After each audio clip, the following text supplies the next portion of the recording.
Welcome back to Physics 142 Online. Next, let's turn our attention to how to calculate the energy that's stored by a capacitor. When we talked about what a capacitor is, we said it was a device to store charge and therefore to store useful electrostatic energy. So, if we connect a capacitor with capacitance C to a battery that has a potential difference VF across its plates or across its terminals, then when we close the switch, the charge will begin to flow out of the battery onto the capacitor plates. So at some time before it reaches its final potential difference of VF, at some time the potential difference across the plates will be V, and the charge on the plates will be plus and minus Q, which is not the final charge, but just what it is at that instant. So at that point, it will require an amount of energy that we can get by the expression U equals QV, or du is V dq. It'll be that amount of energy required to move a small amount of charge dq across the potential difference V, which is basically saying that we have to use energy to push this amount of charge uphill in potential from the battery to the capacitor plates. So we can set up an expression to calculate the total energy by adding up this quantity du from Q equals 0 when we close the switch and the capacitor starts charging up to the final charge, big Q. So here's the picture.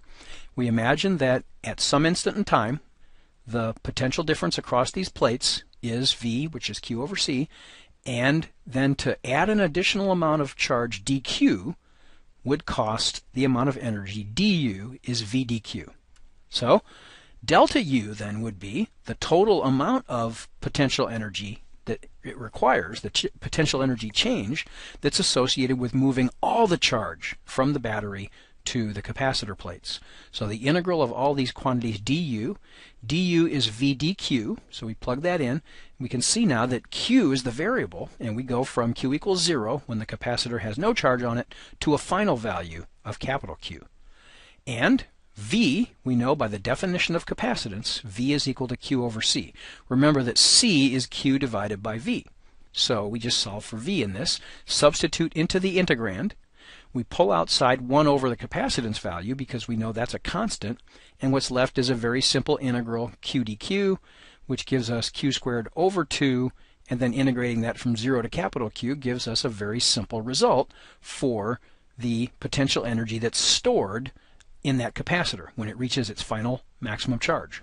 And what we can do is substitute in this expression Q equals CV, and that will give us, if we just allow V final, we'll just call that V, the battery voltage. So if Q is equal to CV, we square that term and simplify it to get delta U is 1/2 CV squared. You might notice, although this is a completely different physical system, you might notice that this bears a resemblance to the potential energy that's stored in a spring, which is 1/2 kx squared. And the quantities mean different things, but it turns out that mathematically there's a very strong resemblance to the storage of energy, electrical energy in a capacitor, and the storage of mechanical energy in a spring. All right, what about adding together or combining in an electrical circuit two different capacitors? There's basically two ways to do this. We can add two capacitors in parallel, or we can do it in series. So let's look at the parallel combination first. The actual device, as you schematically understand what a capacitor is, it's composed of two parallel plates, and here we assume now that we've connected these two capacitors together in parallel. You can see why the name parallel is used because of their arrangement. Their plates are parallel to each other, and the two capacitors line up parallel. We imagine now that we've connected this to a battery across terminals A and B so that there's a final charge Q1 and Q2 across on the plates of the two capacitors. And these capacitors have different capacitances, C1 and C2. So the top sketch is more like what it might look like if we opened up the capacitors and saw their plates. The bottom sketch is the typical schematic where two short parallel lines are used to indicate the capacitor. So what we can observe, first of all, before we figure out how these two capacitors behave together in series, we can see right away that the potential difference across the two capacitors is the same as that of the power supply. And the reason for that is that if we look at the two dots on the top and the bottom of capacitor C1, those are connected to points A and B just by wires. The dark lines here represent good electrical conducting wires. And we know that inside a conducting wire there's a zero electric field, so that if we were to calculate the potential difference between those 2 points, they're at the same potential. The potential difference would be zero. So the potential difference VA minus VB is the same as the potential difference across capacitor C1, and we'll call that V1. The other observation that we can make, and this is really just a matter of what we call the law of conservation of charge, if we realize that what's happening is a total amount of charge is leaving the power supply and then getting deposited on the two capacitor plates. Well, as charge flows, let's say, out of point A, and it reaches the dot here, it can do one of two things. It can flow down onto capacitor C1, or it can flow to the right and end up on capacitor C2. And the total amounts of those two charges have to equal the total charge that left the battery. And so we can write down simple mathematical expressions to express these two observations. Number one, VA minus VB, we will just call that V because that would represent the voltage of the battery, and that's the same as V1 and V2 because these two circuit elements are in parallel. Secondly, this expression of the conservation of charge says the total charge leaving the battery, capital Q, is equal to Q1 plus Q2. We'll use these equations in just a minute. So with these observations, we can draw up an equivalent circuit that takes the original circuit indicated here, including a battery, and replaces it with a single equivalent capacitor. So the idea is, can we write down an equivalent circuit where we have just one capacitor that has the same effect as these two in parallel? So our goal now is try to find an expression for C equivalent in terms of C1 and C2. Is it equal to their sum, or could it be something different? Well, it's easy enough to figure out just using this expression for the total charge. The total charge leaving the power supply is equal to Q1 plus Q2. Q is equal to C times V. Right? So we can write down the Q that would be coming out of the battery and getting deposited onto the equivalent capacitor. Q on the left-hand side is just C equivalent times the V of the battery. Q1, of course, is C1 times V1, but V1 and V2 are the same, right? So this is actually C1 V1, and the second term is C2 V2, but V1 and V2 are the same. So I've simplified it already, and if we just divide both sides by V, the potential difference across the battery, we get C equivalent is C1 plus C2. So when two capacitors are connected in parallel, they can be replaced by a single capacitor which has the value of just the sum of those two. Now, let's look at the series combination. Once again, we can make two simple observations that will allow us to calculate the equivalent capacitance that we could use to replace these two. They're in series, right? Because to get from point A to point B, which is where the battery would be connected across those 2 points, you first have to travel through a first capacitor to get to point M, and then through the second capacitor. So they are serial. They are one after another. We call this a series combination, and it's indicated schematically on the right. What are the observations here? Well, think about what happens when we connect points A and B to a battery and close the switch. Charge begins to flow from the battery onto the top plate of the upper capacitor, and negative charge, if we imagine, just for the sake of argument, that positive and negative charges can both flow out of the battery, negative charge would come out and it would deposit itself on the lower plate of the bottom capacitor. But then in response to that, there's going to be a separation of charge in the region that connects the bottom plate of the top capacitor and the top plate of the bottom capacitor in response. And in equilibrium, what has to happen so that charge would reach its final value and would not flow anymore, we have to have the same charge value on the plates of the lower capacitor as there is on the plates of the upper capacitor. So plus minus Q, plus minus Q. Even though these capacitors have two different capacitance values, they would have the same amount of charge.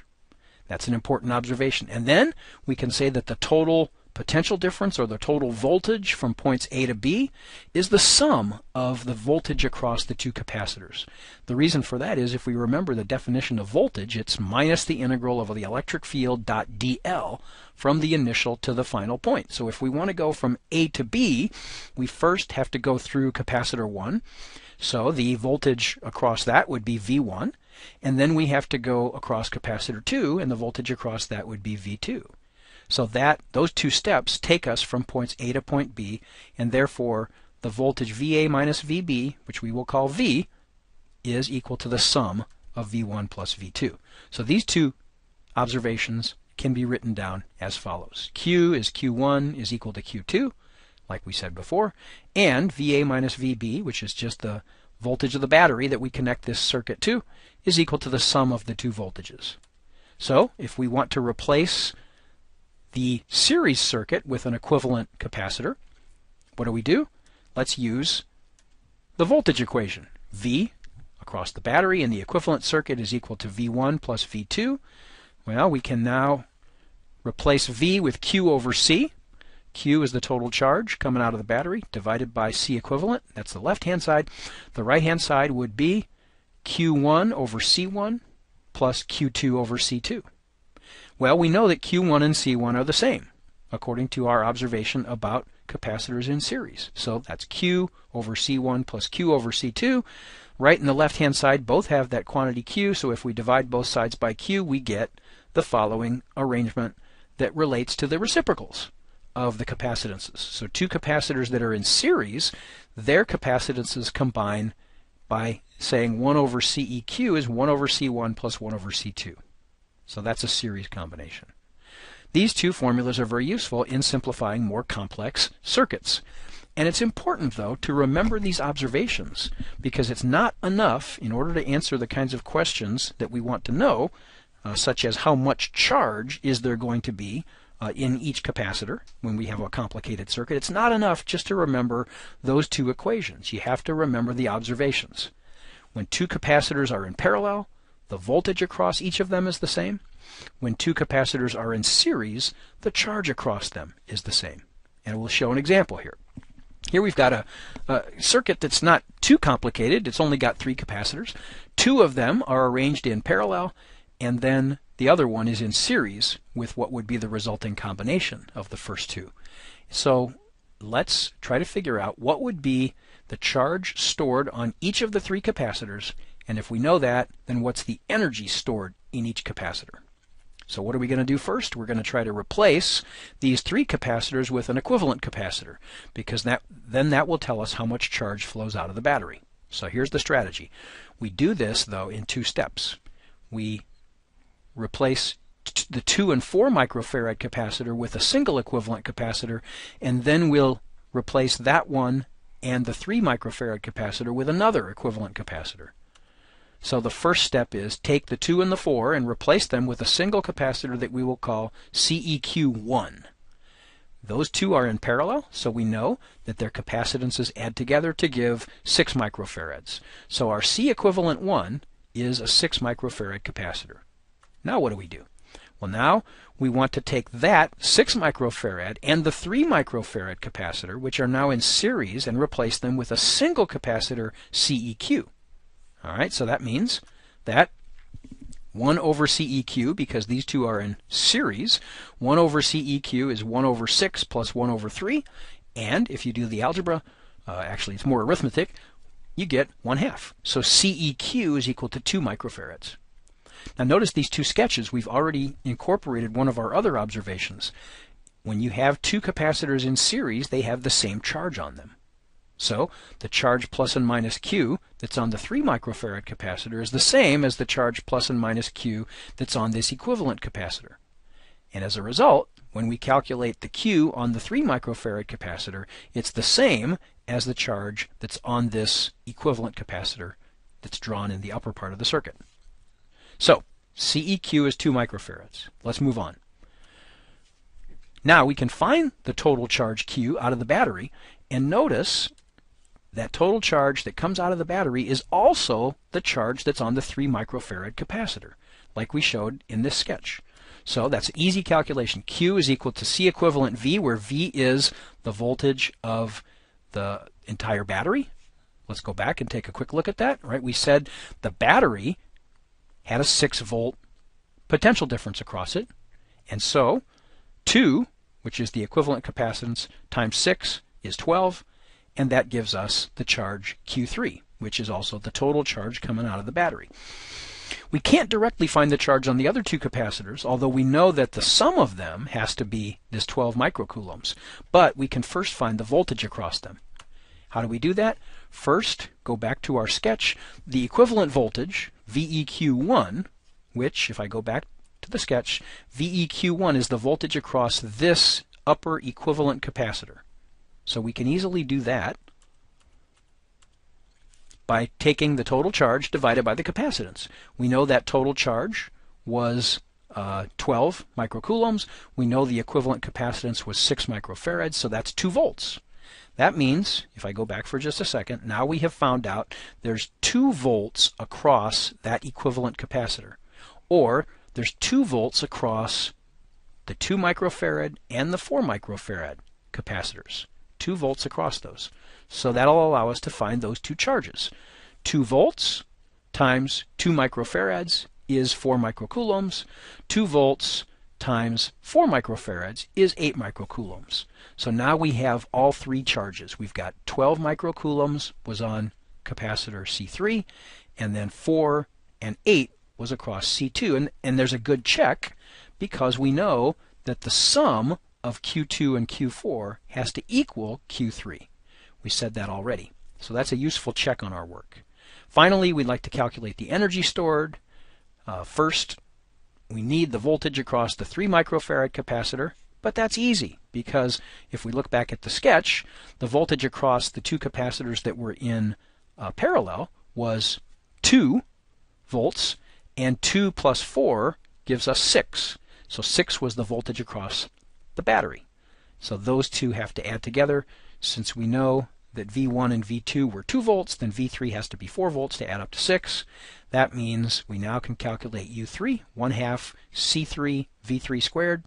We have all those numbers. That gives us 24 microjoules. And finally, U2 and U1 can be similarly calculated because we know those voltages and we know those capacitances. So we get 4 microjoules and 8 microjoules. And one final check.